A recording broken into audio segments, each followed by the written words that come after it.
Set for episode 6, back-to-back nights of SWA action.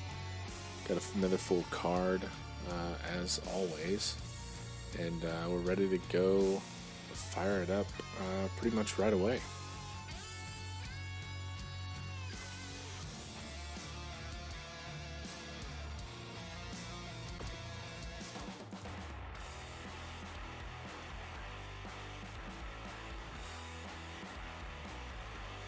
Brief delay to the start tonight, but going live now. Should be a good set of matches on the card tonight. We're going to be kicking off in Dallas here with Art Vandelay versus Corey Wolfhart in a what could somewhat jokingly be dubbed as a someone got a win match. A couple of folks who have struggled to get a win so far. Yeah, exactly. And I mean, ultimately, that's the case. Somebody's got to come away with a win. I think both of these guys are, looking to get their momentum back a little bit. But, yeah, been a rough start so far. Certainly has. Sounds like I forgot to bump my audio up. Nano can let me know if that sounds a little bit better. Should be a bit higher now, and as we prepare for the first match, Wolfhart and Vandelay.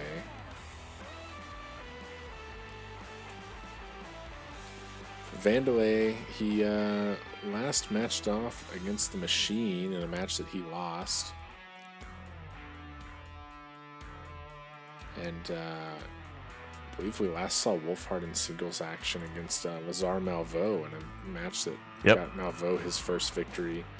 The Machine victory over Vandelay was his first victory. So not only have these two struggled to get a win, they've helped otherwise defeated wrestlers notch their first victory. And for one of them tonight, they'll be able to do the same.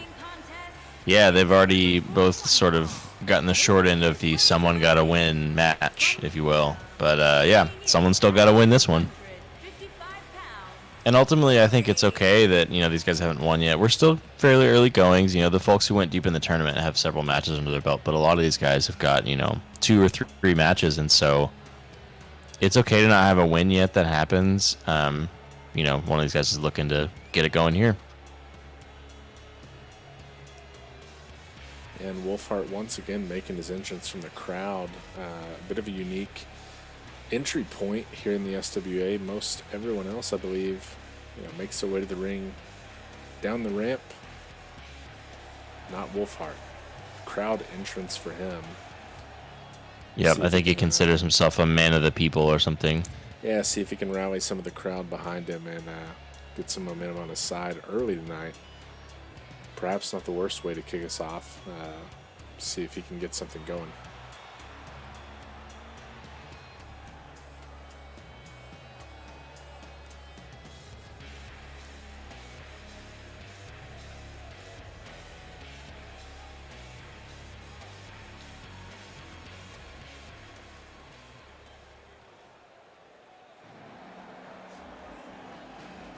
For Wolfhart, it's he's in the heavyweight division, not official divisions really in the SWA, but classification-wise. Vandelay, a deceptive cruiserweight. Yeah, he does look quite round for a cruiserweight, but you also have to remember he's a very small fella. I think he's 5'7" maybe? Yeah, certainly on the lower end of the spectrum among our various sized superstars here in SWA, but Vandelay, despite the rough start, he's still got a lot of confidence and, all business getting to the ring.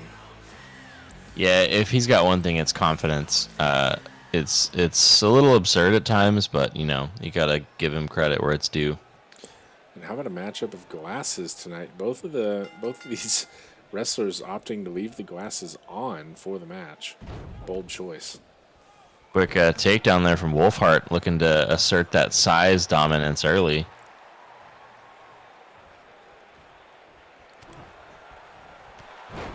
Oh, wow.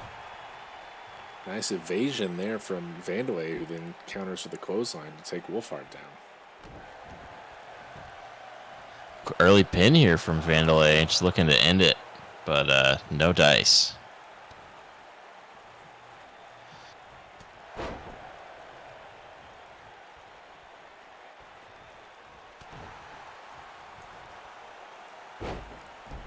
Drives the back down on the knee there. Vandalay wisely rolling out of the ring.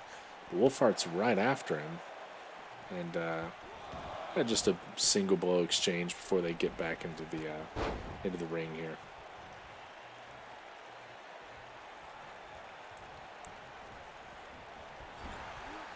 Irish whip into the corner, followed up with a nice clothesline from Wolfhart. Got a nice takedown counter from Vandalay into a kneeling DDT. Some offense of his own being employed here. Yeah, a bit of a back and forth. I think if Vandalay wants to stay on top, he's going to really have to keep the pressure on, because I think, Wolfhart's obviously got the size advantage, probably got the strength advantage as well. So he can't let himself be manhandled if he wants to, keep ahead of Wolfhart.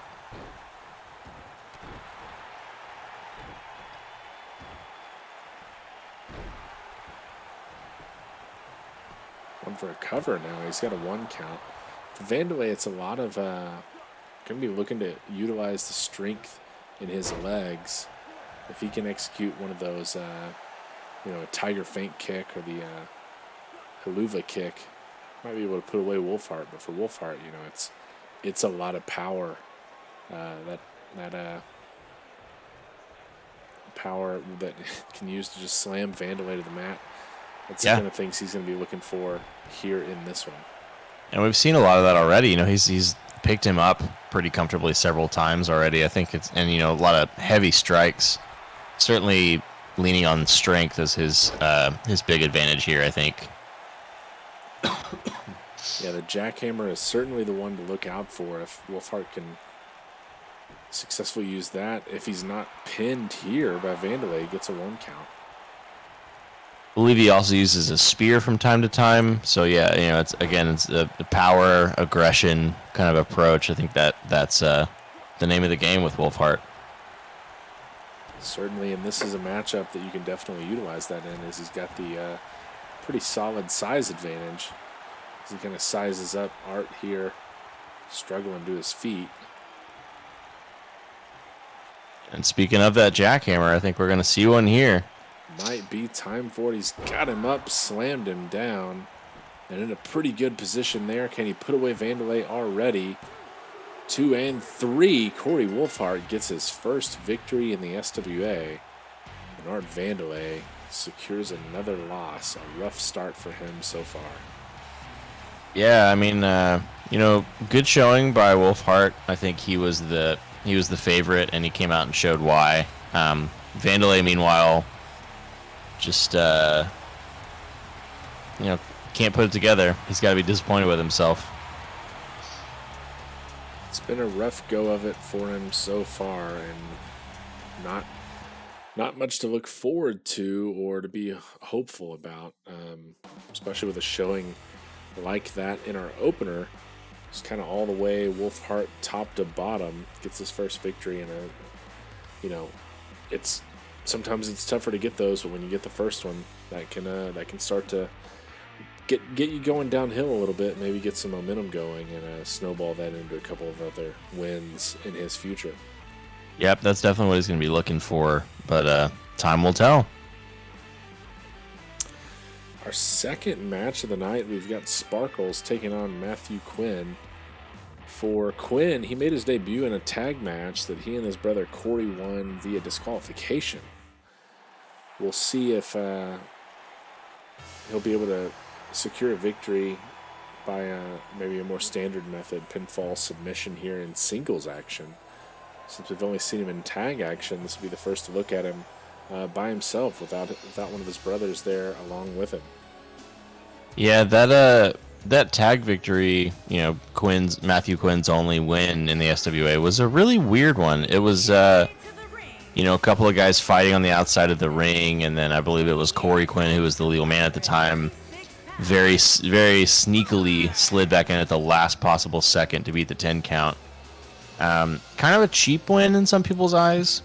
I think I think people want to see if Matthew Quinn's got what it takes to sort of win in a more standard fashion, like you talked about. And Sparkles is a good opponent here to see what Matthew Quinn's made of. Yeah, similar to our last match, Sparkles is 0-2 so far in singles competition. Also lost in a tag pairing with Gonzo McLevin. He's had a bit of a rough go as well. A win can get him in the right direction. And for Quinn, if you can't get a victory against Sparkles with the way he started, maybe tag team action is where we'll see him, focus most of his effort. Could be, yeah. He's already established in the tag division, with his brothers and the large stable they have. So it wouldn't be entirely surprising to see him lean in that direction. But I also can't blame him for wanting to kind of show what he's made of specifically here, Yeah, and for Matthew, it's an interesting approach to his overall aesthetic. One thing to note between the brothers Quinn, as it were, the other three, if they're wrestling in a singles match, they kind of have their own look, their own appearance, a little bit different color scheme maybe. For Matthew, it's he's got the blue and black of the Quinn brothers sort of tag attire and rocks that at all times. Maybe that's an indication of where his focus lies. Could be, yeah. Maybe he's a tag wrestler first. I know those sorts of people certainly exist, and they seem to be a good team. So I can't say I would blame him for taking pride in that good teamwork. But he's not going to have any assistance from his brothers tonight. He's all on his own.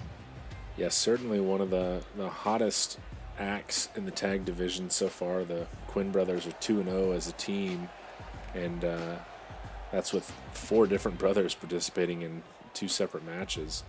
A lot of variety that they can employ, a bit different, some differences in style, and the way they pair up can really throw an opponent a lot of different looks. Yeah. Oh, okay. Quick grapple here. Nice snap suplex. Good start.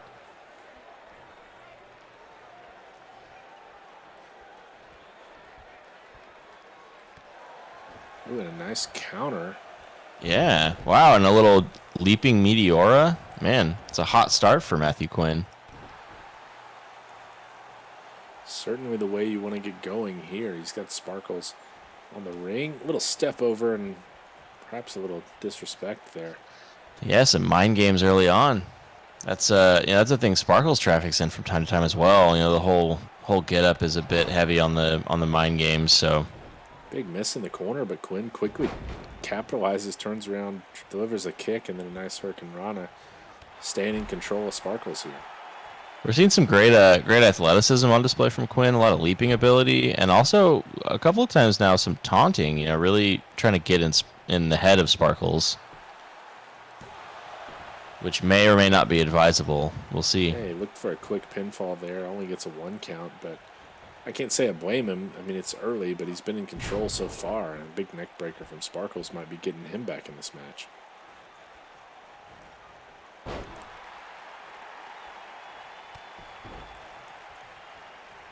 An interesting wrinkle, usually when we've seen the Quinn brothers so far, one of the other 4 has kind of accompanied them to the ring. No one here with Matthew tonight. We've seen him tag with Corey.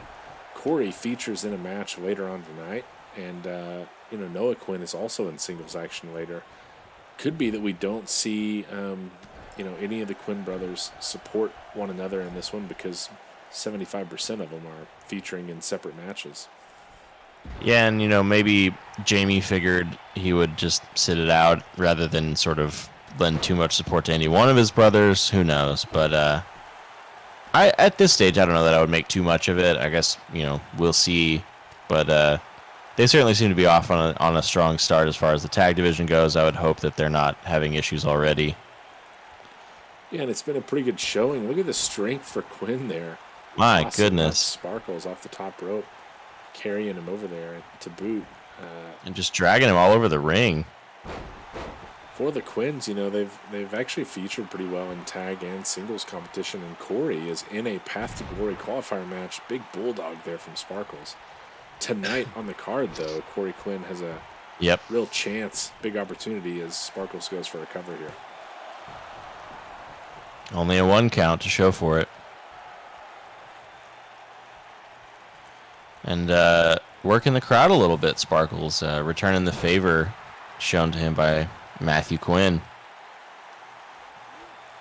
Nice headlock here. Gives Sparkles a chance to catch his breath. He's, been on the defensive for most of this match. Got a nice counter into a headlock of his own for Quinn, who then lets Sparkles out of it to try to get back into the pace he wants to get on.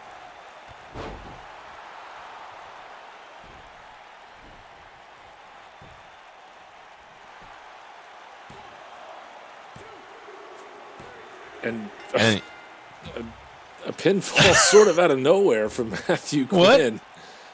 Oh my goodness. Both of us, I think, speechless here. Not sure what happened with Sparkles there. What a surprising victory from Quinn. Sparkles very done for. Yeah, that was sort of a very sudden. I'm not quite sure what did it there. I don't know, maybe he was stunned or who knows what, but Matthew Quinn will take the win, that's for sure. It's that spinning kick, that jumping spinning kick looks to have put Sparkles away. And really put him down in 1, 2, and 3. Not to discredit Quinn's victory, but not a good look for the start of Sparkles' career so far. Been rough going for him for sure.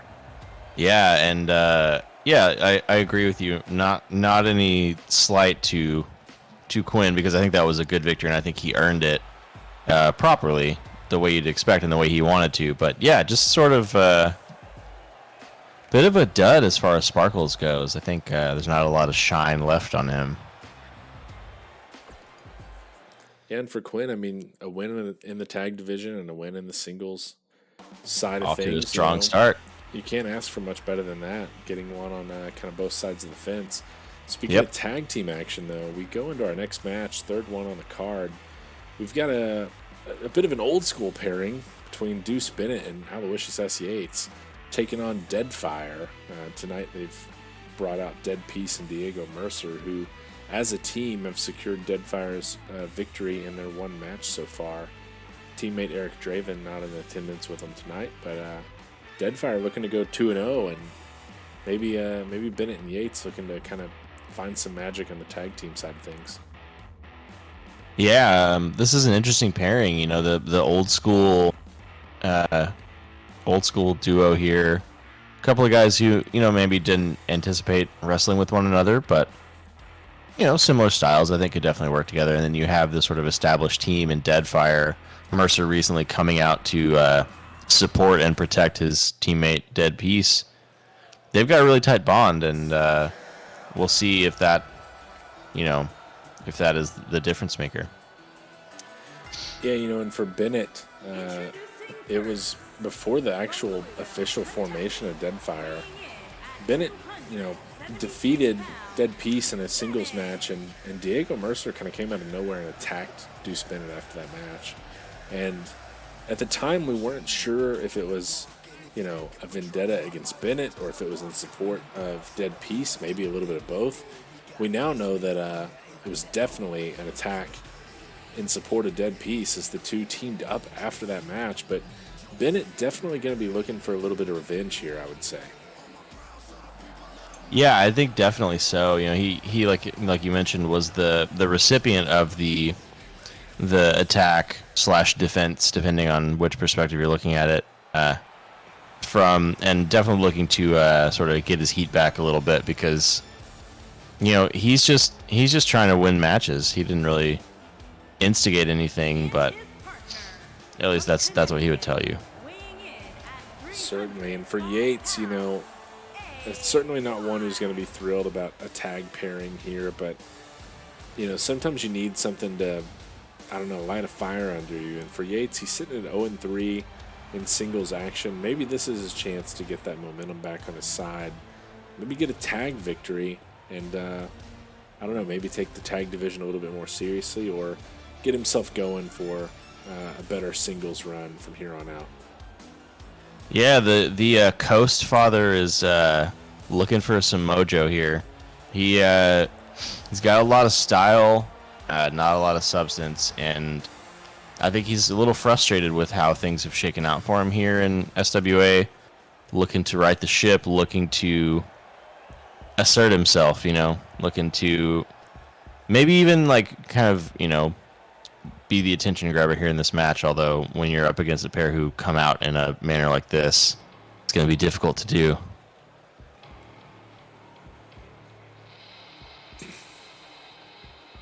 Certainly a unique entrance for Deadfire here. Once again tonight featuring Dead Peace and Diego Mercer, who are 1-0 as a team. Deadfire, of course, also features the Crow, Eric Draven, who we haven't actually seen in tag action with them. We've seen a lot of in singles action. We know the sort of resiliency he has. And that's a quality that this team's a bit built on, is resiliency. Yeah, I think all three of these guys have shown incredible resiliency. Mercer, best example, I think, was probably that tournament match against El Puma. He was just, looked so done, looked completely done. Match was over, and he managed to turn around and get a win, and a strong win. And Dead Peace, meanwhile, the guy who ate a few losses and was never discouraged, was never down, and now has found a little bit of success in the tag division already. Yeah, and their debut tag match was against the Beast, Calvin Abueva, and Captain Tiger Marsh. Two wrestlers who have had pretty good singles starts to their career so far, and it was actually Dead Peace who made Captain Tiger Marsh tap out in that match. A submission victory in a tag match, not all that common, but certainly a way to get one in for Deadfire. Maybe they'll be looking to employ some of that tonight against Yates and Bennett. Yeah, and I mean, similar to this match, in that one they were matched up against two guys who aren't really like a team, haven't necessarily worked together as much, and, that perhaps worked to their advantage because, like you mentioned, it's not often you see a submission victory in a tag match, because you've got a partner there to kind of support you if you get in a submission that can help break you out of it. And that did not happen in the match that these two won. So maybe they'll be looking to execute a similar thing here. Maybe some, sort of internal conflict between Yates and Yates and Bennett, and maybe they'll not want to help each other quite as much. But they sure look raring to go right now as Diego Mercer milks the moment in the ring. Yeah, and Yates and Bennett giving them no space at all. An interesting tactic here. I don't think they're put off by the entrance of Deadfire at all. They're ready to go. They sure seem like it. The ref needs to separate these guys, man. This is going to get physical. Certainly looking like all four are ready to go. We're going to open up with Dead Peace and Deuce Bennett in the ring. Ref signals for the bell, and we're underway. Right off the bat, big Falcon Arrow from Deuce Bennett. He's we've talked before. He's not a fan of the flippy shit, as they call it. Prefers to just use his fists and sort things out the old-fashioned way. But both of his opponents, and Mercer in particular, are definitely connoisseurs of the flippy shit. So it'll be interesting to see how he responds to that tonight.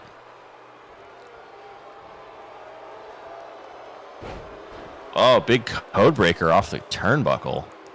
That's gonna hurt in the morning. Using the environment to his advantage is Dead Peace, and looks like he might have been going to try to get his teammate in. Yates distracting the ref a little bit here, and Bennett's getting back in it. Oh, and Bennett wow! Capitalizes on the distraction, clotheslines the ref out of the ring. And a big tag move there, an assisted suplex. And I don't know if you saw, because it all happened so fast there, but when Bennett threw Dead Peace into the corner, Yates snuck in a punch, clocked him in the back of the head, and then Bennett dumped the ref to the outside. So they got a number of moves in without a return assisted suplex there. Yeah, tit for tat a little bit. Mercer in the ring, the fresher man, you always want to have that advantage, but Yates kind of turning things around quickly as well. Hope the ref is okay, though, after that fall all the way to the outside of the ring. Yeah, he looks a little dazed here, but I guess we'll see how he's doing.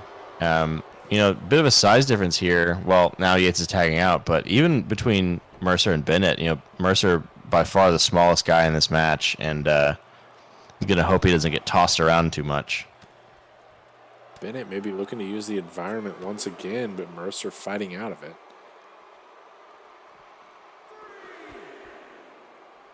Just hurls him across the ring, and he falls over. Let's see what he's thinking here. Maybe going back inside. Yeah, looks like it.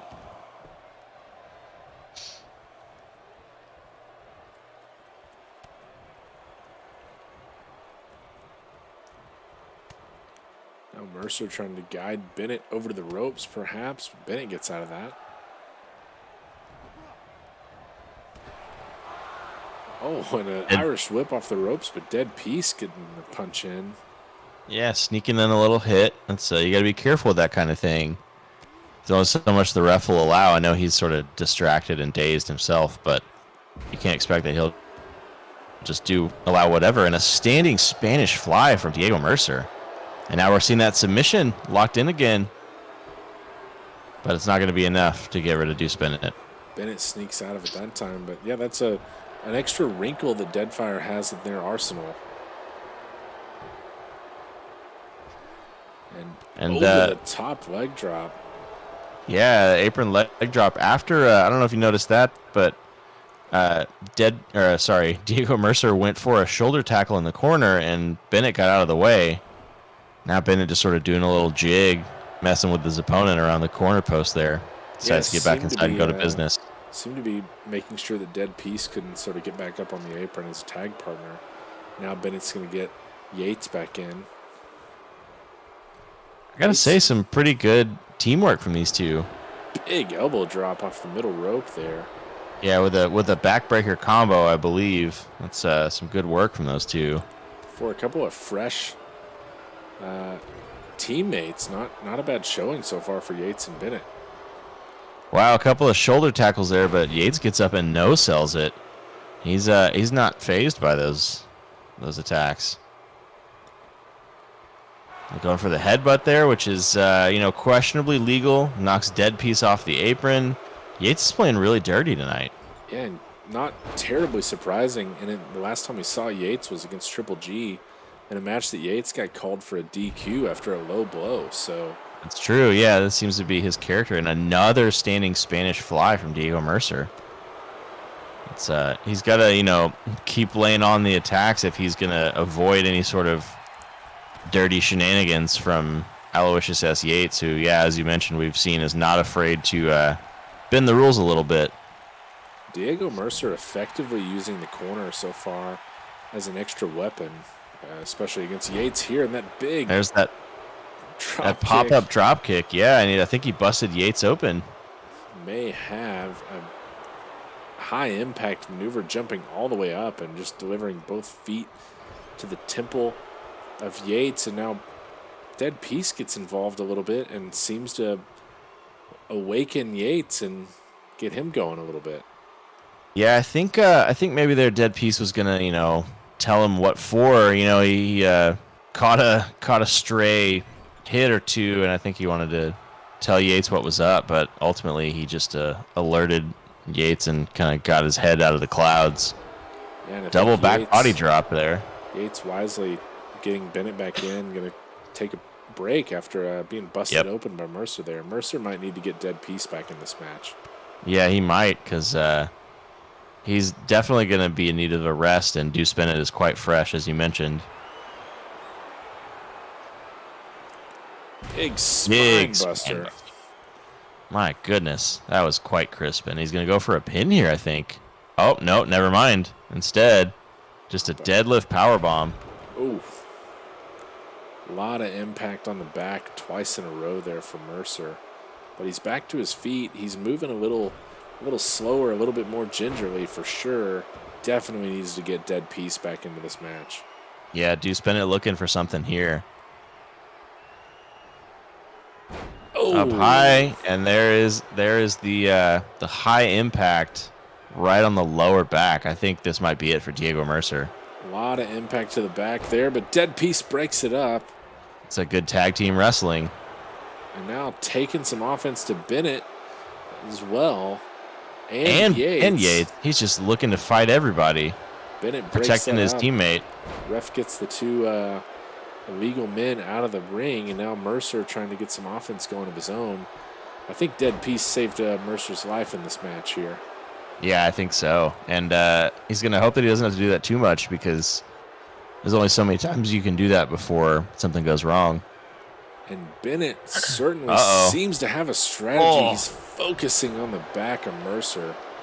That buckle bomb is very, very painful to experience. And what looked like maybe a deep six there? Man. A lot of work on the back.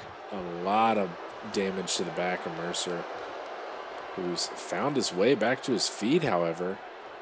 You know, I imagine Mercer is quite winded. It's a lot of pressure on the lungs, and he keeps continuing to try to guide his opponents into a specific spot. It's like he's got something in mind, but he can't quite make it happen. I think he might have been looking for a tag there, but he's really just got to get himself out and stop worrying about Bennett for a moment. He's been in there a long time and taken a lot of damage. Yeah, he needs the rest. And crawling, I'm not sure he knows where he is. There he dives. It's the hot tag. And here comes Dead Piece against Yates, who's also pretty fresh in this match, but is busted open. Big boot from Yates. Just sort of stomped him to the ground there. That is a large man and a large boot. And a series of punches there. If Yates can capitalize quick, I don't think Mercer is going to be anywhere to be found to help out Dead Piece here. He still hasn't made his way back to the apron. Well, I'm not sure that quite enough has been done on the head of Dead Piece to get a tap out, but I think you're right. You know, his partner is just gassed on the outside. Maybe now's your time to strike, but instead we're going back to alligator rolls, it seems. Yeah, and Yates now, you know, spending some time on the head and neck there of Dead Piece, but he hasn't done quite enough. Piece hasn't been in this match a ton. Now Yates looking for a cover. Just a 1 count, slow count by the ref, and Mercer. Yeah, I think he was a little dazed there. To his feet on the outside. Big spinning sidewalk slam from Yates there, and he's winded. This has been a problem for Yates in the past. You know, he does not have the best stamina, and it has come back to bite him in a couple of matches already. Certainly Dead Piece looking to strike here. Dead Fire is that Mercer's back in a schoolboy super kick. Rolls him up, and Yates is busted open even more, it looks like. But still manages to get that back body drop, and when a guy like Aloysius Yates stands up completely and flips you over, it's a long way down. Ooh. And a little glam slam stretch here, I think. Submission maneuver by Yates. Piece is in a horrible position here. Caught out center of the ring, and he's tapping out. Wow. Aloysius S. Yates gets the submission victory over Dead Piece, and a surprise loss for Deadfire. What a showing from Yates and Bennett. Yeah, a great showing for both of them. I think, interestingly, this match was really, I think, Deadfire's to lose for a long time, and then something happened and the tables turned very quickly. Yeah, Deuce Bennett actually kind of turned the tables with a lot of focus on Mercer's back. And Mercer was able to finally get out, but, you know, Yates kind of kept up the offense on Dead Piece, and that's the first time we've seen that glam slam stretch. And, man, effective submission maneuver there to take out Dead Piece. Yeah, it's a bit of both, you know. It's a slam, and then also after that you get put into a big stretch, but Yates will probably wear that crimson mask tonight as he has earned his first victory in the SWA. Yeah, and a big one. He was kind of a little bit dismissive of having to work in a tag team, but, you know, a good showing from the two of them could be the start of something special in the tag division. Indeed, it could, and we'll see if that becomes a recurring thing or if this was a one-off. Next up, we're back to singles action. We've got AJ Balor taking on Lazar Malveaux. For Balor, he's still looking for his first victory. Malveau's trying to get back to 500 after a loss last week against Corey Quinn, and what could have got him a shot tonight in that Path to Glory qualifier match. Instead, he's in singles action against AJ Balor, just looking to get a victory and move himself back up the rankings.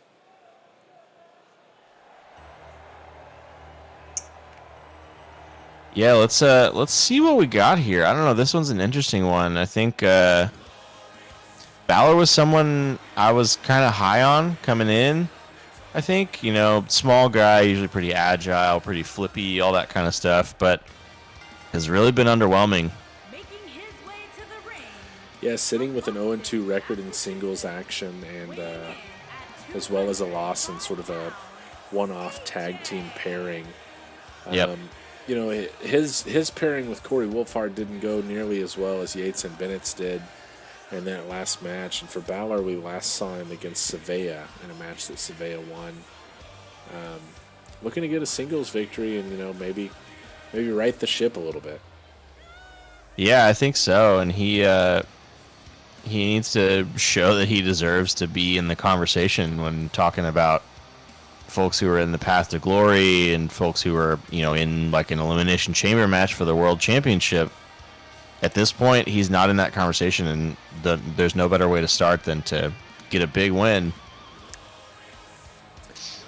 Yeah, and perhaps no better time than now to mention, as you alluded to, that Chamber match is going to be the main event of the Countdown pay-per-view in a couple of weeks' time, and tonight in our main event, we're going to see all 6 competitors that are going to be in that match in a 3-on-3 tag team action. And the big news there is that Yasuke Bozeman, who secured himself a spot on the Path to Glory, after his big victory over Benjamin Goldenberg, he's secured a spot in that main event, and Goldenberg is actually going to replace him in the Path to Glory match at Countdown. Yeah, he essentially leapfrogged Goldenberg into that championship match, and Goldenberg's still, a great competitor. Ended up with the spot in the Path to Glory match. Big surprise there. I think that win by Yasuke Bozeman was a bit unexpected, but definitely hard fought, well won, well deserved, and he's being rewarded for it, getting a shot at the title. Yeah, he's capitalized on an opportunity, and he's going to be in that match with the title on the line. And, so are 5 other competitors, including our champion Warren Windham, who's looked near unstoppable. But, hey, a shot's a shot, and for Bozeman, we'll see if he capitalizes on it again. For Goldenberg, he might go into that Path to Glory as the odds-on favorite, having competed pretty effectively at the top end of the card. Yeah, and, also probably a bit of a chip on his shoulder because, I think he would probably tell you that loss to Bozeman was a one-off, was a bit of a fluke, not reflective of his skill level entirely, this or that. And so he probably feels like he's been taken down a peg. And the truth of the matter is, if he comes in with a chip on his shoulder and wins, then he's automatically, gotten himself noticed again. So he may be looking to reassert, like, hey, I'm here. I'm a force to be reckoned with. But we should focus on the match at hand and these 2 gentlemen right here. Yeah, we should have a good one here. Balor and Malveaux. Little exploder suplex to start off. That looks quite familiar. I think he started his last match off the exact same way. Yeah, seems to be a go-to and not well scouted from Balor as he falls right into it, much like Corey Quinn did. Balor having to reach quite high to get to Malveau's head. I wonder how much of a problem the size difference presents here in this match. Not much when there's a strong running knee like that to a Malveaux nearly on the mat. And Balor looking for a cover. Not quite enough, but Balor maybe looking for a record there. He's going for a cover pretty quick. Yeah, that certainly would have beat the record, set by one Daniel Drake Thomas. Yeah, 54-second victory, a record that DDT almost broke himself on the wrong end of it. in his match against Warren Wyndham.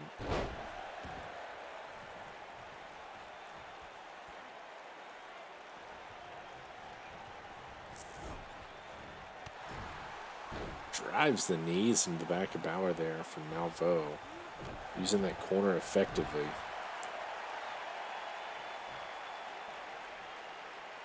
For Malveaux, a win puts him at 2-2 and back to 500. That's a lot better feeling than if he drops here and goes to 1-3. Yeah, and coming off a loss in the last one, he's looking to right the ship again. We've said that phrase a lot, but a lot of guys who don't want to get too many losses in a row because that'll be that's a bad thing. You talked about snowballing wins before. You don't want the other end of that stick. And another standing Spanish fly. What athleticism on display here tonight from these folks. Yeah, and in the SWA, wins and losses matter. That it's tracked, it is known, and all of these competitors know that, and they are, cognizant of that. You need to rack up wins if you want to move up the rankings, if you want to move up the card. Better matches, better opportunities, better paydays, and both of these men, knowing full and well that a win here would go a long ways towards improving their resume. I mentioned a size difference early on, and we've seen it come into play a little bit here, but I think Balor's doing a good job of kind of keeping Malveaux on the ground, really, taking away that height advantage by just flattening him completely when he's able to control the flow of things, that is. That said, a nice little tornado DDT off of the turnbuckle there and going for another cover. That'll certainly do some damage, but it's only a 1 count. Malveaux gets out pretty quickly, but Balor now looking for the high risk off the top rope. But he catches some knees from Malveaux. Smart last-second move from Lazar there to get the knees up. Yeah, I think Balor took a little too long to execute that, and was not what he wanted to see. That's the risk of going up there for sure. A little sunset flip from Balor. Back up top. Let's see what he's got this time. Yeah, see if he can land something from up here. Maybe going for that 054. There it is. Lands it pretty clean. Center of the ring, too, for Malveaux as he put him away. Yes, he has a quick win for AJ Balor, and that splash very effective. He missed the first maneuver from the top rope, but turns out it was a good decision because once he hit it, finished him off. Yeah, game over. That 054, which is of course, I was thinking about something Balor here. Not finished with Malveaux back in the ring, stomping his opponent after the match. Maybe frustrated with his own fortunes here in the SWA, looking to make himself known a little more, maybe strike fear in the hearts of some folks. But before that vicious beatdown by Balor, I was saying that 054 is, it's an inverted 450 splash, which you get a lot of momentum going when you spin that fast, and it is devastating to be on the receiving end of it. Yeah, and we saw that on full force there, taking out Malveaux with that move. And, a big win for Balor, and Malveaux seems to be heading the wrong direction after getting his first win after the tournament. Now a couple of losses in a row. Yeah, it's not what you want to see. He's going to have to sort of regroup and see if he can make something of it.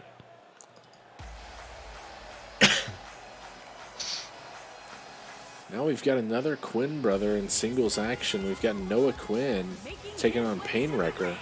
Painwrecker in that Path to Glory qualifier got himself a victory, and we haven't seen him in action since then. We'll see if he's got something in the tank here for Noah Quinn, or if another Quinn brother can come away with a victory tonight. We've already seen Matthew take down Sparkles. The Quinn's going to be looking for a sweep. Can Noah give him the second of two? Yeah, and calling back to what you said earlier tonight, Noah Quinn notably rocking his all grayscale look Really, kind of leaning into his individual identity tonight. But that, of course, does not mean that he's not one of the 4 brothers who are looking to run the tag division here in the SWA. Yeah, I think for the Quins, it's pretty clear that they feel capable of doing both. They're not just tag team competitors, and they're not focused on the singles area. They feel pretty capable of handling themselves in both aspects, and so far that's proven to be pretty true. We'll see if that holds true for Noah tonight. Weighing in at 250 pounds, P.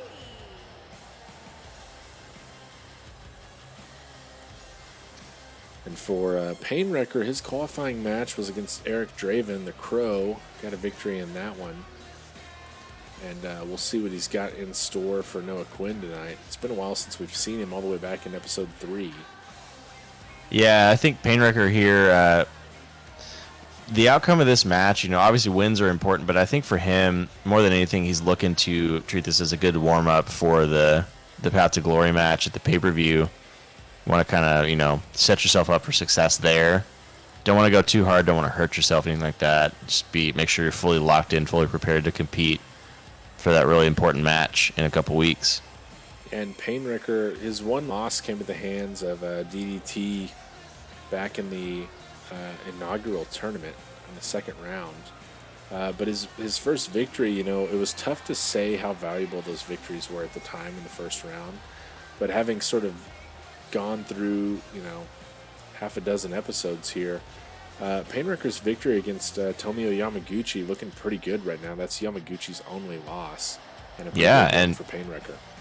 Yeah, and Yamaguchi's had a couple of strong wins since then. A pretty resounding victory over Puma, and then another win last episode. And like you said, that win has aged very well. But let's see if he can get another one over Noah Quinn here tonight. And Quinn showing some technical prowess here, but Painwrecker, some of his own, counters into his own headlock. A little bit of chain wrestling here as Painwrecker takes Quinn down to the mat.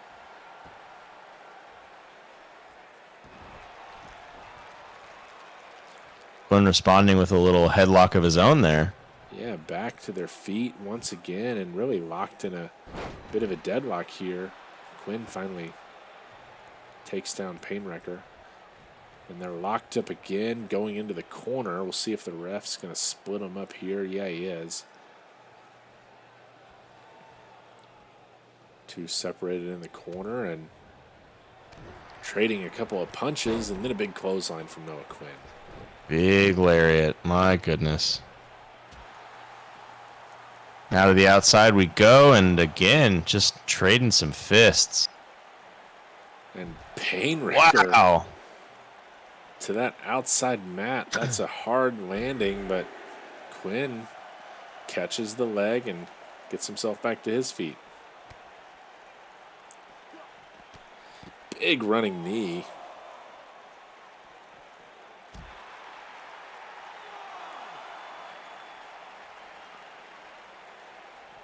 And thrown into the announce table. That's not going to feel too good. How about head first off of it? Refs count as at 7. Off the post goes Painwrecker. Wow, just really, really beating him down here. And Quinn finally gets him back in the ring at a count of 8, but used the environment pretty effectively. And I had half a thought that instead of throwing him to the out or to the inside of the ring, rather he was going to use that post again. But I suppose smart move by Noah Quinn to get back in the ring, keep the match going. Wow, what a drop on his knee there. Yeah, we've seen the Quins utilize the count-out DQ. Not Noah, but the brothers share notes, share strategies. Thought we might see that there, but not this time. And Painwrecker back in control of this. A big uppercut there. Yeah, big leaping uppercut and really a lot of force applied to the chin, upper chest area. But Noah Quinn seems all right at the moment. Going to meet Painwrecker on the outside, and we'll see if he uses the environment to his advantage once again. So far, he's caught a big basketball shoe from Painwrecker on the outside. Yeah, these two really, really trading blows here, really going to war. You know, I think I expected this one to maybe start a little slower, and they did a bit of feeling out with the chain wrestling, but this has gotten very aggressive very quickly. Both guys really looking to make a statement with this win, it seems. Big swinging neck breaker by Painwrecker, and he goes for a pin here. Yeah, has he done enough? Not quite. Just a 1 count. Quinn's out of that.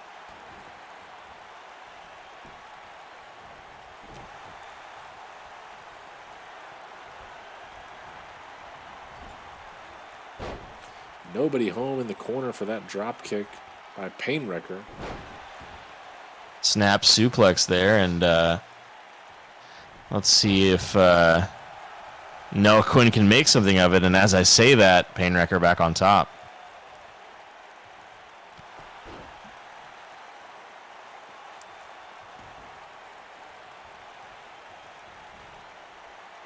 Over the top DDT for Painwrecker.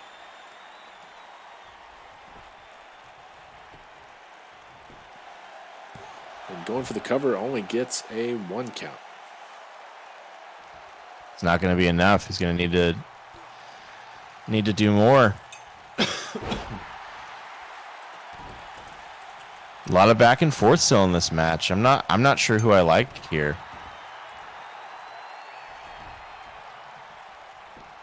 Quinn looking for a cover of his own. Ref taking the long way around for this count. 1 and 2. Could have got a 3 count maybe if the ref was quicker on the count. Big kick to the gut. Send him to the outside maybe. What's he thinking here? Looks for a punch, but Painwrecker No, sir. counters with one of his own. And how about a second one? Make that 2. Uh-oh. The unprettier, also known as the kill switch. And that may be it for Noah Quinn. Got him center of the ring. 1, 2, and no. Shoulder up for No, Noah sir. Quinn. Painwrecker wanted a 3 there. He was counting himself, and he did not like how slow the ref was counting.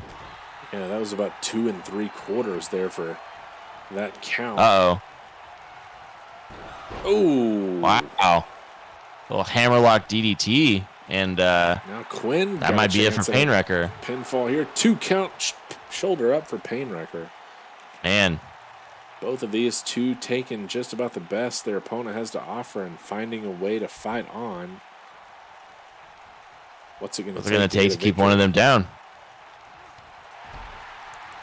About a stiff kick to the back for starters. Quinn looks mad here. I think he's angry. That hammerlock DDT, you know, that was some real stuff, and he was very, I think, surprised to get a kick out there. Drop kick into a pinfall, and Noah Quinn. How about a victory for Noah Quinn over Painwrecker there? You know, I think what it was, like Painwrecker managed to kick out of that hammerlock somehow, you know, be it instinct or whatever, but I think Noah Quinn was mad, and he knew, like, no, that should have been enough, and it just took a little more. Yeah, I think it took all Painwrecker had to get out of that last pinfall you were talking about, and yeah, Quinn, you know, getting in a little bit more offense, and then knowing that he's done enough to put him away there. Big win for Noah Quinn in singles action, his first. Yeah, great win, great match by both competitors. Really back and forth. Both guys giving it their all, leaving it all on the mat, and impressive showing even from Painwrecker, who, like I said, I think more than wins and losses, he was worried about getting himself set up for good competition at the pay-per-view, and I think he did that. I think that was a good showing, and I think he can be proud of that match. Yeah, it's not the momentum you want to be heading into the countdown with, but you know, a decent showing nonetheless. You'd love to have a win, but he's still got a big opportunity at the pay-per-view, and if he can capitalize on that, that'll make him feel a lot better about this match. Yep. And that makes us 2-0 on Quinn matches this evening, so exciting stuff if your last name is Quinn. Yeah, and the big one is coming up. We've got Corey Quinn taking on the Beast Calvin Obueva in that Path to Glory qualifier. Can Corey make it 3-0 for the Quinns here tonight? A full sweep. If he can, he will feature on the path to glory at Countdown would be a huge victory for him. But Calvin Abueva is going to have something to say about that. Sitting at 2-1 and looking to get his opportunity also. Yeah, both these guys, had some good wins. Corey Quinn had a great run in the tournament, obviously. Bueva had a good win in that sort of rubber match between he and Tiger Marsh after their tag loss. Both kind of looking to really make a name for themselves and get a shot in that Path to Glory match. And I don't know, who do you like here? Well, I think Quinn, he's got some momentum on his side from his own matches, but he's got all of the Quinn momentum on his side from tonight also. That the fact that there's just 4 of them is it's a bit overwhelming. They make up about an eighth of the roster, and seeing his brothers get 2 victories, that's a lot of motivation. That's a lot of fire lit underneath him to get a victory himself. I think I'm taking Corey Quinn. Yeah, that's a good point. I think you're right. I think he'll feel both encouragement from his brothers and then also a challenge, to not be the one to screw it up. So I think that's great motivation. On the other hand, though, Calvin Abueva, he loves to milk an entrance, but he doesn't waste time beating the shit out of you in the ring. And I think he's looking to kind of continue to assert himself after not a great start. He's rebounded a little bit since his tournament match or matches, I guess. But he's got a win over Yates. He's got that win over Marsh. He's done some good stuff recently, and I think he's looking to show that that's the trend and it wasn't something else. Yeah, so I could see that since the tournament, like you mentioned, have been important, given that he didn't have such a great showing, dropping to FTS in the first round, despite being a bit of an early favorite. So definitely been riding the ship with a couple of wins in a row, and a third one here would go a long ways and get him on that path to glory. Yeah, 3 in a row is definitely a trend at that point. It's hard to argue with, and then being in the Path to Glory match, you got a chance to make it a really, really big 4th win. But he's got to win number 3 first, and I don't know. We'll see. See what he's made of here.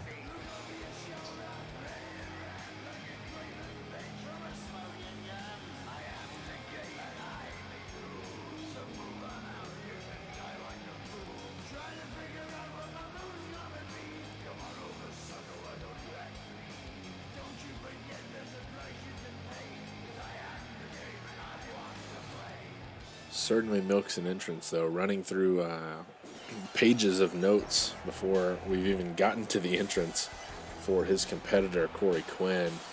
And once again, as we talked about with Noah and Jamie last week, Corey Quinn coming to the ring in his kind of individual attire.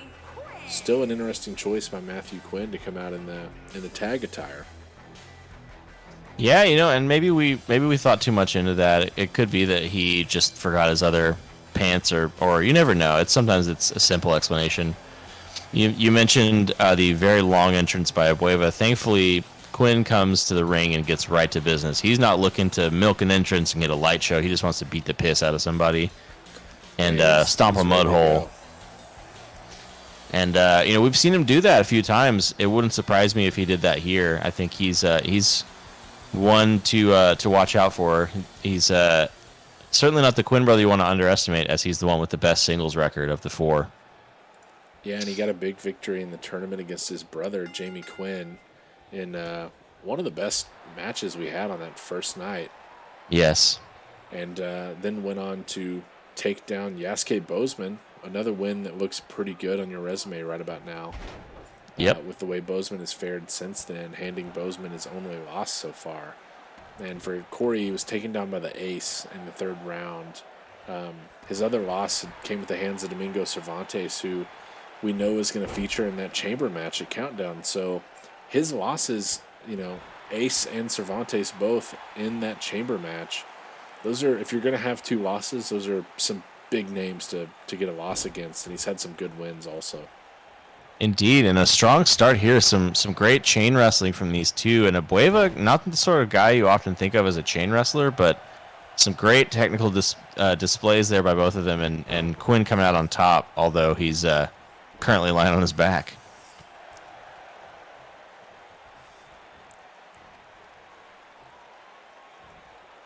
Slingshotted back into the middle of the ring by Abueva there, and let's see what else he's got on order.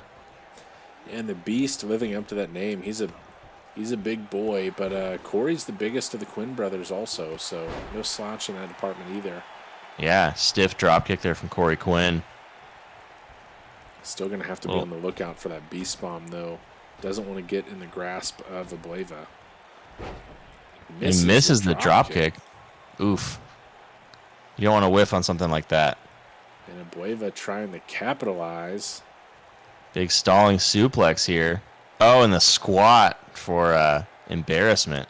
All of the blood rushing to the head of Corey Quinn before being slammed on his back. A lot of power and strength on display there from Calvin Abueva.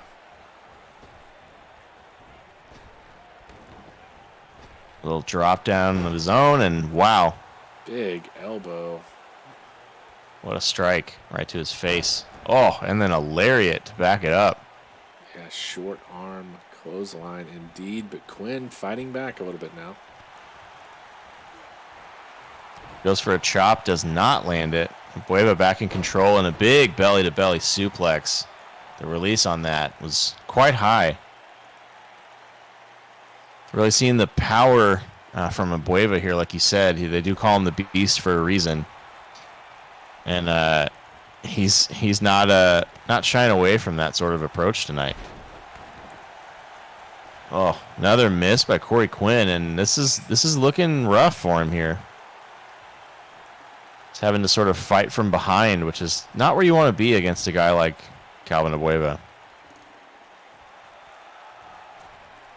Abueva taking him up, draping him off that top rope. Just a kick to the jaw, man. That is this is getting to look like a beatdown here. I don't know. I mean, Corey Quinn's gonna have to do something quick, or this is gonna be out of his hands before he knows it. Yeah, definitely needs to get something going before Abueva really runs away with this one. Dump to the outside now, and maybe Corey Quinn can get a breather. Although, Beast's right after him. Wasting no time, but a nice counter there from Corey Quinn. Tries to pick up the larger man and is unsuccessful.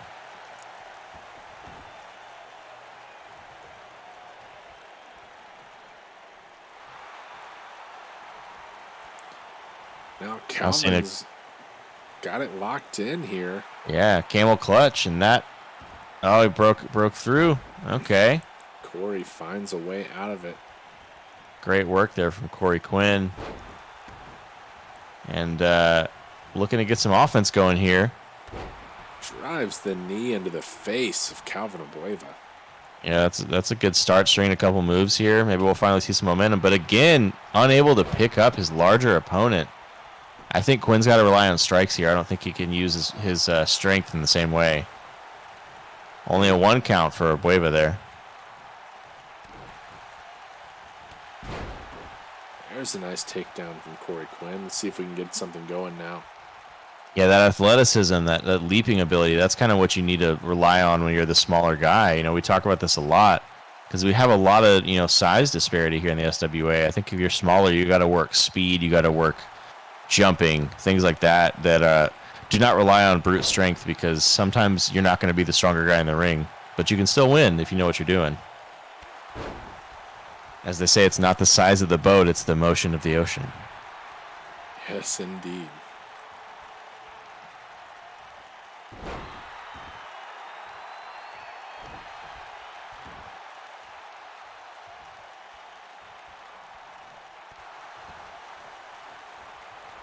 Quinn's still unable to really get much going here, but also keeping Abueva from getting a whole lot of momentum, so I suppose that's an improvement. Kind of a couple of hits here, couple of hits there.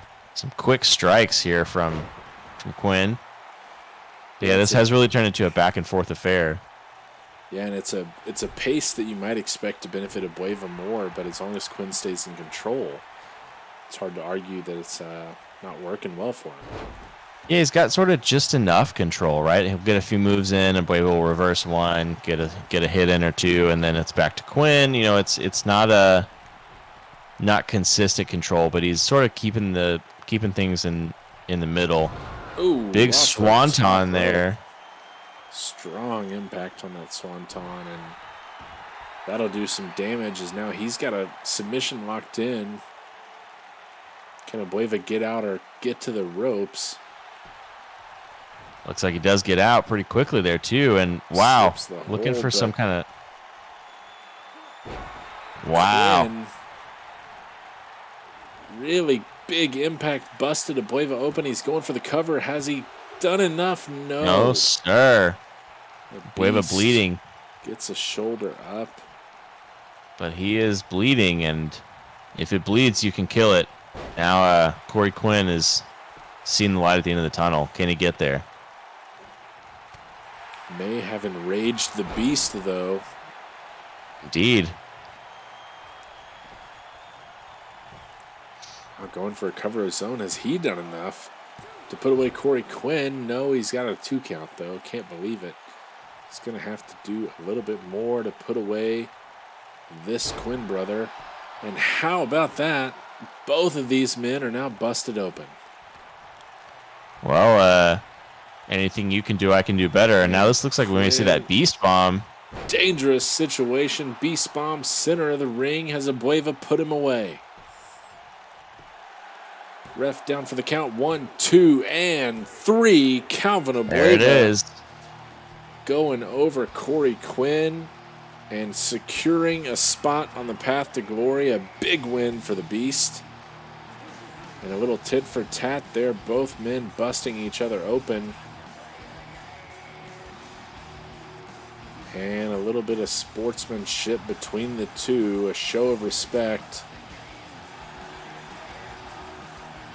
Solid win for Calvin Abueva in a hard-fought battle between both of these.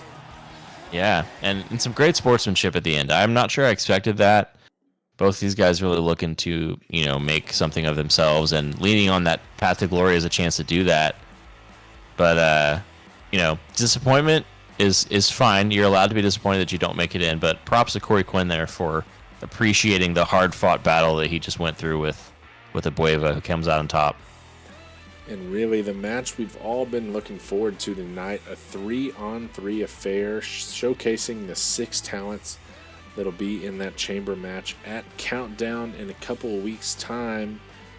And in the split, the way this match is split up here is the 3 smallest competitors in that match taking on the 3 largest. We've got Yasuke Bozeman, the surprise entrant, teaming up with the Ace and Triple G, taking on Domingo Cervantes, the Boulder, and SWA World Champion Warren Windham.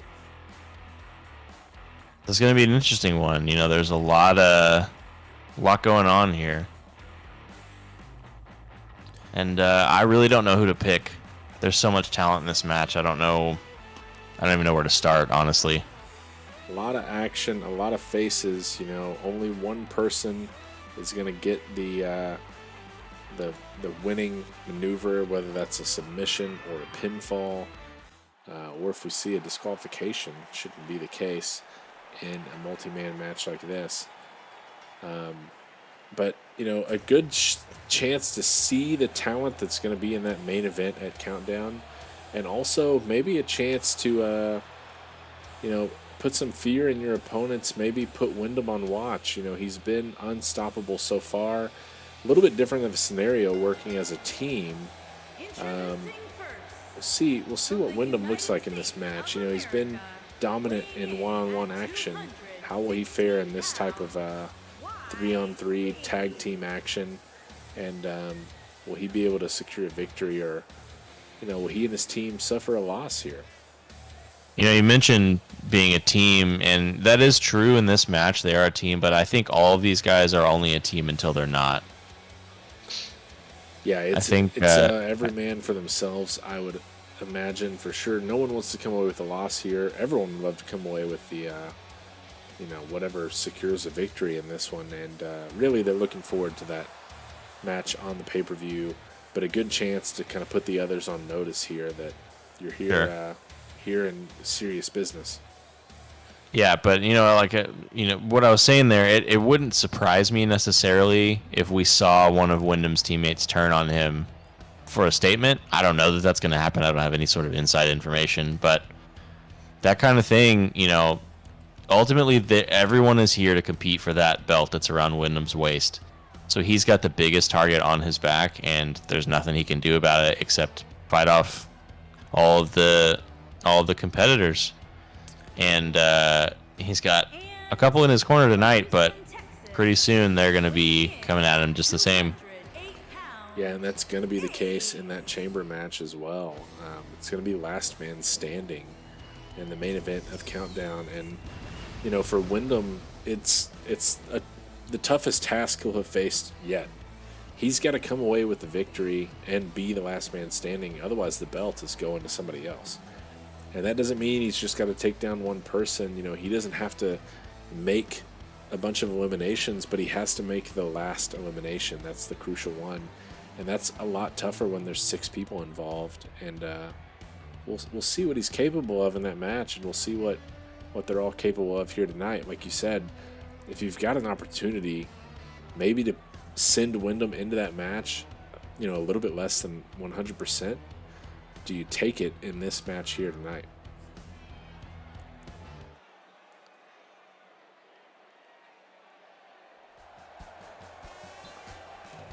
And here we go.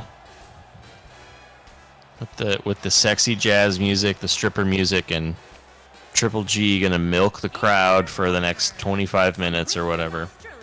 Triple G at 5-1 has the best record in the business outside of Wyndham's 6-0 undefeated streak so far. And he's laid waste to pretty much everybody he's encountered so far, with the exception of the Boulder, who is on the other team here tonight.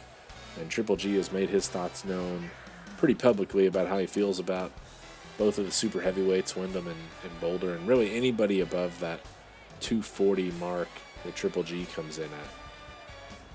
Yeah, I mean, it's interesting. You mentioned the size difference in these two teams, and Cervantes is a bigger guy, perhaps not the same sort of build as Wyndham and Boulder, but still a bigger dude. And in a way, this is sort of a continuation of Gray's kind of crusade against these bigger wrestlers who he thinks are less than ideal. It'll be interesting to see if he's able to, continue to push that agenda, or if he loses some steam here if he can't follow through on his promises. Yeah, and for Triple G, I mean, what better opportunity here than a 3-for-1 if he can come away with a victory in this match? Even if his team can come away with a victory, that, like you said, that'll be a pretty solid statement here. Yeah, and I think whether or not he's the one who executes the pin or the submission, I think Gray will claim the win regardless, because that's the sort of guy he is.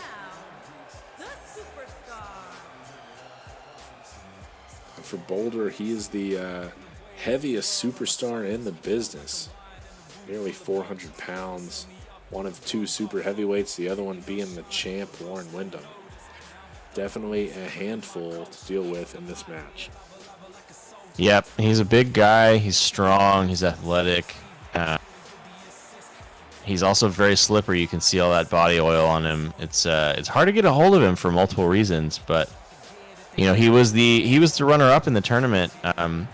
He's got what it takes, so he's obviously looking to secure that title for himself. Only time will tell if he's gonna play the ball here as part of a team tonight.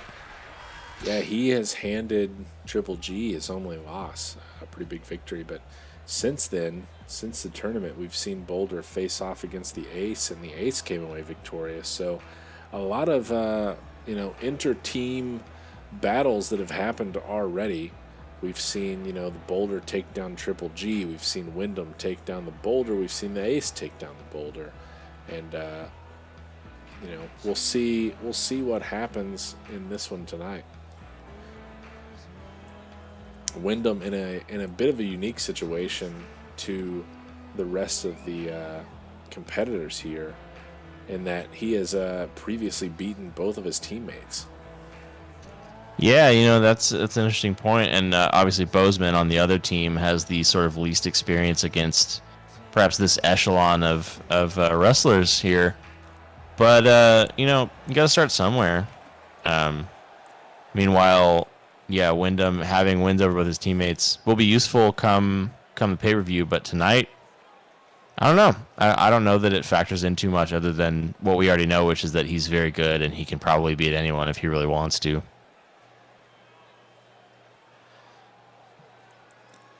Yeah, and for Bozeman, questions of whether or not he deserves to, maybe be in that main event, could answer a lot of those with a statement, with a big showing tonight for sure. Not to mention a big showing in that main event at Countdown.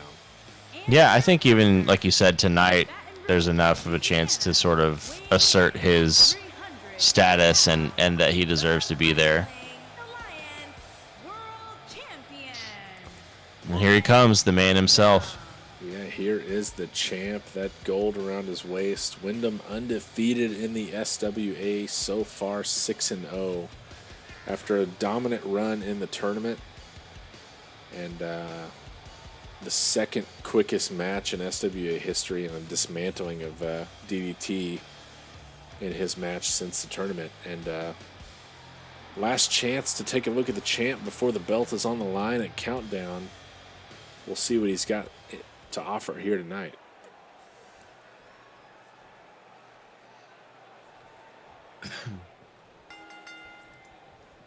We're going to start off Bozeman and the Boulder. And not a great start for Bozeman there. Just getting tossed. And really, the size of Boulder on display there just easily checks his opponent to the ring mat. But okay. Getting a little heat back there. Using his athleticism. This is smart. And Bozeman up and over Triple G with a big leg drop on the apron. Yeah, that's some athleticism there. Clearing a very tall guy who I think is like 6'4", 6'5". That's quite the hops. Yeah, that's a solid vertical from Bozeman, who's got control of the Boulder here, taking him into the corner. Maybe looking to get some tag offense in here. Yeah, we're going to see Triple G into this match, looking for a little bit of revenge against the Boulder. Couple of kicks for good measure. And I think they're the big guys were looking for a tag, but Boulder quickly cut off, and nothing he can do now except try to fight his way out. Triple G certainly enjoying the moment here, relishing getting to lay in some hits on the only guy to beat him. Yeah, and he's going to have to enjoy the moment against Cervantes now as Boulder makes the tag. We'll see and what these two has to offer. These two are an interesting matchup. Haven't faced off yet. Similar size. I think Cervantes has a couple inches and, maybe a handful of pounds on Triple G, but both sort of big guys who are surprisingly athletic, very quick, move well around the ring, that sort of thing. Not strictly power, but, indeed athleticism and agility as well. This is a fun pairing. Certainly has a fairly significant height advantage, but they're the two closest size-wise in this match between the two teams. And really, it seems to be closest skill-wise. All these reversals back and forth. That maybe this portends what'll come on the pay-per-view, if these two end up sort of facing each other in the ring. Triple G sending the ace in. Now the freshest man of the match. We've yet to see the champ so far. And I think that's just the way he likes it. You notice that we haven't seen exactly a fighting champion who's out here every week doing, open challenge or anything. Warren Wyndham, I think, probably picking his opponents carefully, which I can't say I blame him for, because if you're the champion, you want to stay the champion. Yeah, and for Wyndham, he's still 6-0. he's, due to his long tournament run, he's actually wrestled as many matches as anybody in the SWA. He just happened to do them all in a couple of nights' time. Yep. For the most part. So, And honestly, his title's undeserved. He ran the gauntlet to get it. But yeah, this is only the second time we've seen him since that tournament, as Bozeman is tagged in now. Yep. And you know, you're right. He did win a lot of matches in the tournament. I think maybe earned the right to take a couple of shows off, as we see a bulldog there by Cervantes onto Bozeman. And Cervantes has seen all three of the opponents so far. Been in the ring a long time. But honestly, not too worse for wear necessarily. That could change quickly, obviously, but at least so far looking to hold his own.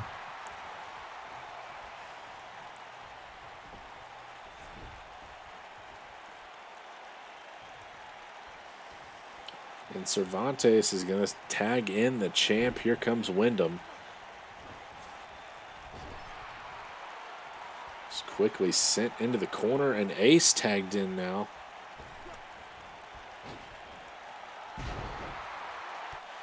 And, you know, everybody looking to get their licks in on Warren Wyndham. You know, if he's not 100% come time to defend his title, I don't think any of these guys in the match will be complaining about it.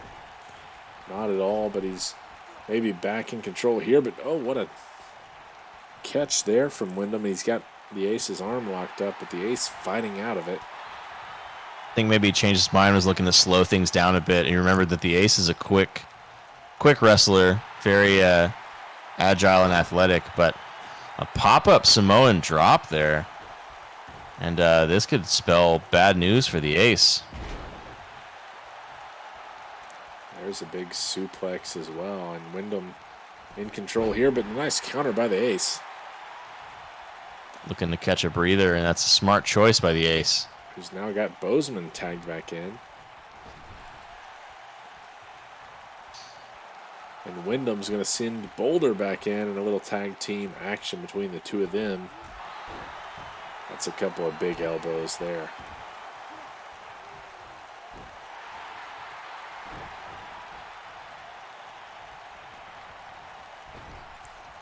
Into the corner goes Boulder, back in his Ace. We haven't seen Triple G in a while. Yeah, it's you know, maybe a little synergy developing between the Ace and Bozeman here. Sort of similar fighting styles, similar size. Maybe they really are feeling their partnership to the detriment of Triple G. Nobody home on the splash from Ace, and now Boulder, Irish whip across the ring, but Ace trying to take back control. And again, And misses. Misses in the corner. Back to the other corner we go. And somebody landed a blow this time. All right, Wyndham back in the match. What's he going to do here? Big kick to the gut. Ooh, and Ace snakes his way out of that carry. Yeah.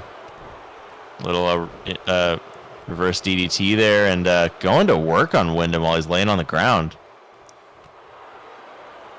Those kicks really doing a number on the champion.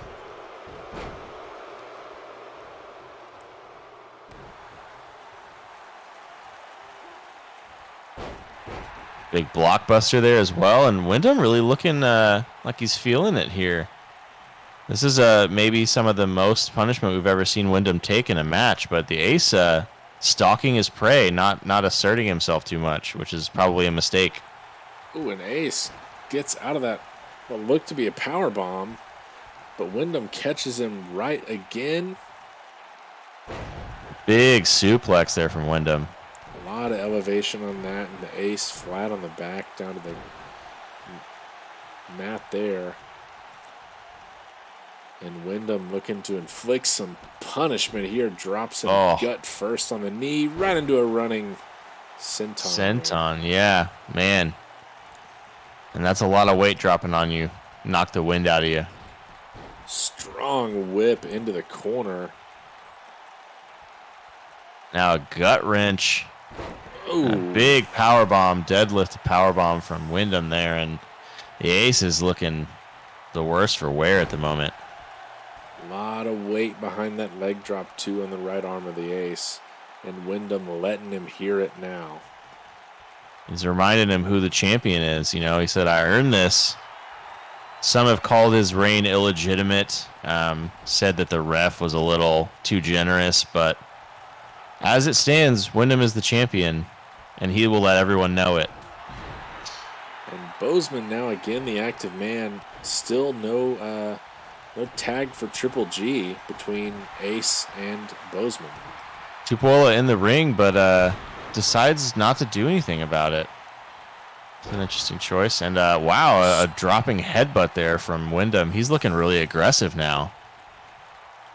Might be looking to put this match away so he can get back to focusing on that main event at Countdown.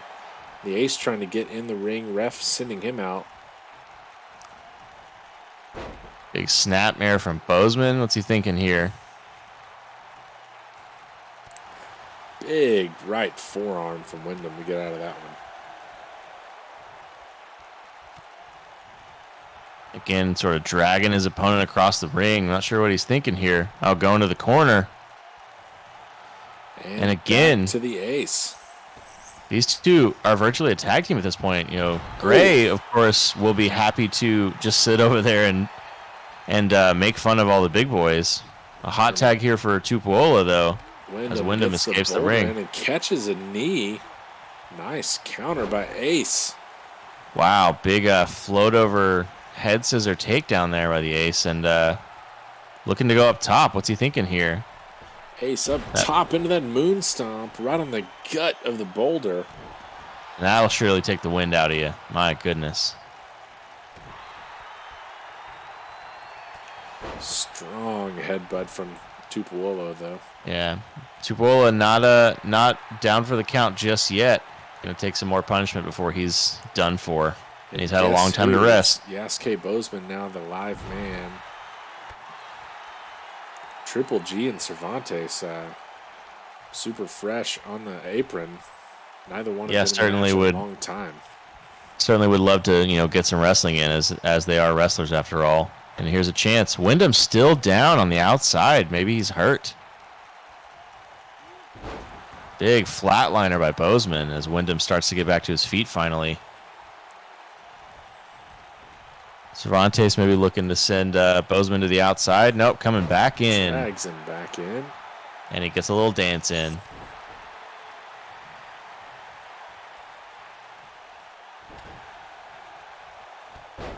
Oh, strong boot from Bozeman. And look at Bozeman. Oh, wow. Giving him a bit of a replay there. Yeah. Certainly working the crowd just as well, if not better. And a short arm clothesline for his efforts. And he really put all his body weight into that. My goodness. I think he took that dance personally. Cervantes not happy here. He's pissed off, and that's not what you want to see. Ooh, a nice counter by Bozeman, and what a kick. Can he make something of it here? Oh, man, big impaler DDT. Strong Cervantes impact there on Cervantes and taking him all the way across the ring for the cover. That's a wise decision. That's smart tag team wrestling right there. And Bozeman there it is. Gets the victory over Cervantes in this match. The Ace stopped the boulder before he could get across the ring, and Wyndham nowhere to be found to help out his teammates there. And what a victory for Yasuke Bozeman in this tag match. Wow, that's we were talking before about making a statement, proving he belongs in this match and against these opponents who really are sort of the upper echelon of what we have here in the SWA. And I think Yasuke Bozeman definitively answered that question. Not only that, he may have found himself a tag partner while he was there. Yeah, not a lot of use for Triple G in the match, but the Ace and Bozeman a pretty good showing, and this team comes away with a victory, but really it's all about Bozeman tonight. Gets the pinfall on Cervantes and a lot of momentum heading into the main event of Countdown. What a showing tonight in our main event for Yasuke Bozeman. He has really, been on a hot start and rocket propelled himself to the top. the champ, Warren Wyndham, comes away. You know, his team got a loss, but he wasn't the one on the losing end of it. I'm sure he'll be the first to tell you that. That's what he'll be focused on for sure. And we look forward to Countdown in a couple of weeks' time, our first official pay-per-view in the SWA. And we'll see a lot more action just like this last main event in our main event on that pay-per-view, as well as the Path to Glory and a lot of other exciting action to look forward to. I want to thank you all for coming out once again, and we will see you at Countdown. And that'll do it for us tonight.